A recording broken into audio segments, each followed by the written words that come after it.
And now it's time for The Drop, where we talk about the big music headlines of the week. ABC News contributor, DJ, and radio personality Megan Wright is here to break it down for us. Megan, and here we go. So fun to have you in studio today. I'm excited to be back Love and it. to see you in person as we break it down. Let's start with this one, okay? During one of Adele's recent shows at her Las Vegas residency, she basically said, "Play with me if you want to." The singer stopped to talk about recent incidents of fans throwing things at performers like BB Rexha, who was struck in the face during a show at NYC, which left her with some pretty bad bruises. Now, Adele said very plainly, stop throwing things at artists.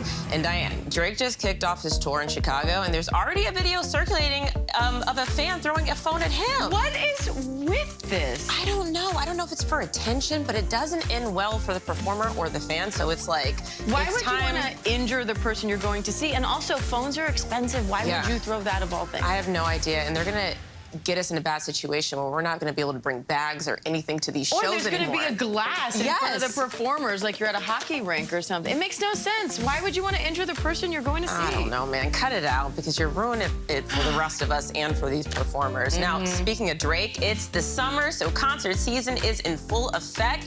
Let's go through a rundown of some of the biggest tour headlines. Okay, so Drake's It's All a Blur tour featuring 21 Savage launched on Wednesday in Chicago. He apparently performed parts of 48 songs, and he also teased a new album. Now moving on to Beyonce. Her North American leg of the tour kicks off tomorrow, but I feel so bad for the Beehive in Pittsburgh. Her Renaissance tour was supposed to touch down in August, and the stadium where she was going to perform released a statement saying the show was canceled due to production logistics and scheduling issues. Oh, bummer. Oh, no. Now, let's move on to Miss Jackson with some good news. Janet Jackson's Together Again tour has wrapped, earning an estimated $51 million. Now, this is her personal best, beating out her previous highest earning tour, All For You, which went down in 2001 and 2002. Now, I was a little too young to go to that show then, but I remember the All For You album and the song. Like, that was a big moment. So the fact that she has tapped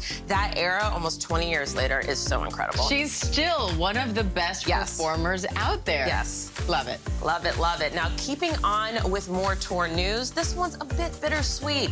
The Eagles announced that after 50 years of touring and 150 million albums sold, they're hitting the road one last time for the Long Goodbye tour. In a statement, they said, "Our long run has lasted far longer than any of us ever dreamed. But everything has its time, and the time has come for us to close the circle." The Eagles' final tour begins September 7th, right here in New York City. Maybe they'll be like The Who, where they always say it's their final show, and then they just, the tour never ends, you know? I feel like that happens a lot. So definitely go and check this out. You know, obviously this tour just in case, but you never know. Could be a reunion. So this New York City show is the end of the final tour? No, the beginning of the final tour?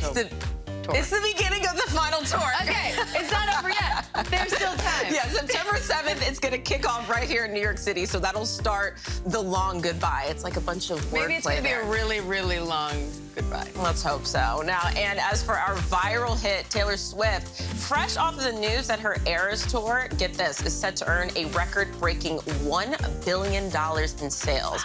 Now, she has dropped the long-awaited re-release of her 2010 album, I Had to Do It, Speak Now, and has changed the lyrics of the chorus for Better Than Revenge. Check it out.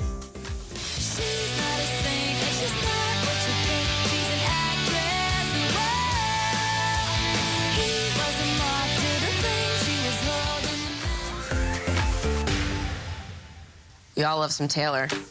Especially, I like the whole, her post today was, "It belongs to me, it belongs to us." I mean, you know, she's had a lot of issues with that, and the fact that she's going in and re-releasing, you know, all of these albums, re-recording the process is a lot, and re-releasing them to her fans, it's amazing, and I'm happy for her. All right. Megan Wright, we're happy for you and happy to have you. Thank you. Hi, everyone. George Stephanopoulos here. Thanks for checking out the ABC News YouTube channel. If you'd like to get more videos, show highlights, and watch live event coverage, click on the right over here to subscribe to our channel. And don't forget to download the ABC News app for breaking news alerts. Thanks for watching.